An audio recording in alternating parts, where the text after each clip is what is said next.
Have you ever learned an English idiom from a textbook only to realize that nobody actually uses it? Meanwhile, native speakers are saying things like, "Let's call it a day," "I'm feeling under the weather," "We're not on the same page." And you're sitting there thinking, wait, what does that mean? Well, in today's video, I'm going to teach you 20 English idioms that native speakers really use in every conversations. These are practical, natural, and guaranteed to make your English sound more fluent. And here's a challenge: try to use at least 3 of these idioms this week. Let's get started. Well, someone's got to break the ice, and it might as well be me. No, I'm just trying to break the ice. Idiom 1, break the ice. It means to make people feel comfortable in a social situation. For example, the teacher told a joke to break the ice on the first day of class. She's hit the nail on the head. Whoever carries the message has to hit the nail on the head. You hit the nail on the head then. The second idiom is hit the nail on the head. It means to describe exactly what is causing a problem or what is true. For example, when Sarah said that lack of practice was my problem, she hit the nail on the head. Hey, my boys are feeling a little under the weather, Al. I can see you're feeling somewhat under the weather. As well as Mr. Sloman being off today, I'm afraid Ash is feeling a little bit under the weather. I have been feeling a little under the weather, but I'm feeling much better now. The third idiom is under the weather. It means to feel slightly sick. For example, I won't come to work today because I'm feeling under the weather. This will be a piece of cake. And the fourth idiom is piece of cake. It means very easy. For example, the English exam was a piece of cake. Listen, if you've come to spill the beans, don't bother. I bet Polly would spill the beans to that reporter. So that she can spill the beans inside the department. Would you guys spill the beans? Idiom 5, spill the beans. It means to reveal a secret. For example, don't spill the beans about the surprise party. How many of these idioms did you already know? Let me know in the comments, and don't worry if these are new to you. You've still got 15 more useful expressions coming up. Says that they can't fix his car until they get another part, and it's gonna be hours, so he says to just call it a day. You know, if this creep wants us dead so bad, why doesn't he just put a bullet in our head and call it a day? Idiom 6, call it a day. It means to stop working because you've done enough. For example, we've been editing videos for 6 hours. Let's call it a day. We'll be on the same page when you leave. So we're on the same page then. We're not quite on the same page, you and I, right from the start.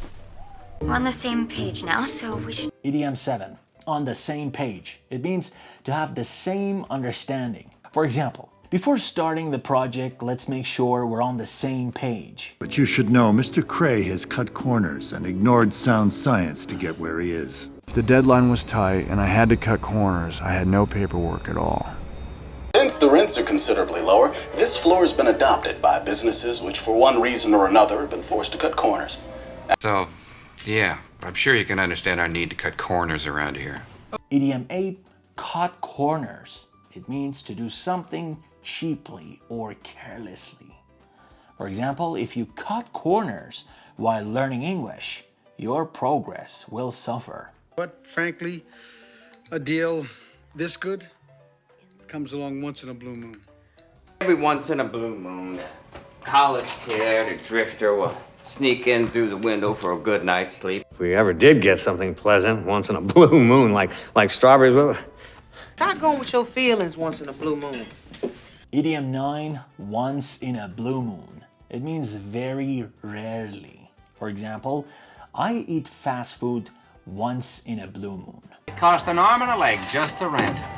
These must have cost an arm and a leg. Idiom 10, cost an arm and a leg. If something costs an arm and a leg, it means it's very expensive and costly. For example, that new phone costs an arm and a leg. Now, quick question here. Which idiom is your favorite so far? Tell me in the comments. And if you're learning something new today, don't forget to subscribe because I post videos on English speaking, vocabulary, grammar, idioms and common mistakes. Now, let's continue. Most of our guests get cold feet on their first mornings. Sometimes men just get cold feet. You get cold feet, you decide you're better off here after all.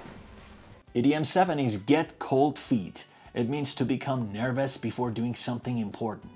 For example, he got cold feet before the wedding. Miss Cohen, the ball is in your court. Idiom 12, the ball is in your court. If the ball is in your court, it means it's your turn to take action. For example, I've given you all the information. Now the ball is in your court. I'm afraid we'll just have to bite the bullet on this thing, Clive. You gotta just bite the bullet on this thing. Yeah. Well, as your lawyer and your friend, my advice to you is to bite the bullet and give them your alibi now. Idiom 13 is bite the bullet. It means to do something difficult that you've been avoiding. For example, I finally bit the bullet and went to the dentist. Hang in there. Hang in there, buddy. Hang in there, guys. You hang in there. Idiom 14 is hang in there, and it means don't give up. For example, learning English takes time. Hang in there. Don't give up. I'm not about to pull your leg about it, but I'm just saying. Now that man is trying to pull your leg. Now, why should any young lady want to pull your leg? Well, I'm not going to stand here and try to pull your leg and tell you that I know your business, because I don't. Idiom 15 is pull someone's leg. It means to joke with someone. For example, relax, I'm just pulling your leg. It means I'm just joking with you. These next idioms are incredibly common. If you watch American TV shows or movies, you've probably heard them many times. Mr. Carter, better late than never. Well, better late than never. Well, better late than never. Idiom 16, better late than never. It means doing something late is much better than not doing it at all. For example, I started English at 40, but better late than never. So I decided to burn the midnight oil until I was quite sure. We'll burn the midnight oil, doing the tests, making the match. That will lock that fucker up. Well, if we both burn the midnight oil, I think you could see improvement sooner. Idiom 17, burn the midnight oil. It means to stay up late, working or studying. For example, I burned the midnight oil preparing for my exam. Don't worry, I won't miss the boat. Idiom 18, miss the boat. It means to miss an opportunity. For example, I wanted to buy that course on sale, but I missed the boat. Rachel, as far as your father goes, he and I don't always see eye to eye. I don't often see eye to eye with Miss. I've already spoken to the mayor, and we see eye to eye. Look, I know we don't see eye to eye on this, but you could at least show me some respect.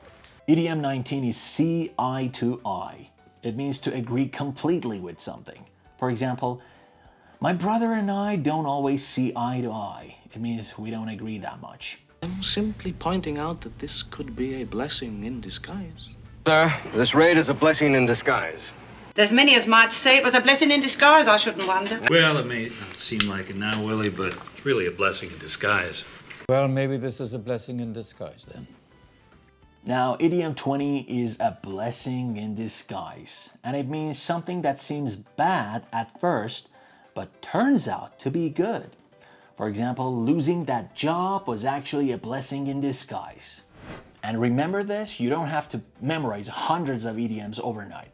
Start just with 2 or 3 expressions. Use them in your daily conversations first and gradually make them part of your active vocabulary, because learning English isn't about knowing more words. It's about knowing the right expressions that real people actually use. Now, I have a challenge for you guys. Choose one idiom from today's lesson and write your own example sentence in the comments down below. I'll read your examples and comments and give feedback to as many of you as possible. And if you enjoyed this video and want more practical English that textbooks often miss, make sure to subscribe to the channel. Thank you so much for watching, and until next time, keep practicing, keep learning, and keep speaking English with confidence. Bye everyone.